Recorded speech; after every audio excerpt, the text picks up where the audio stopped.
إن المتقين في ظلال وعيون وفواكه مما يشتهون كلوا واشربوا هنيئا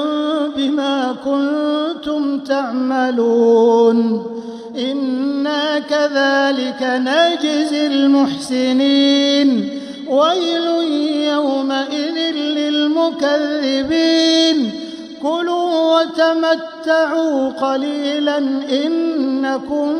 مجرمون ويل يومئذ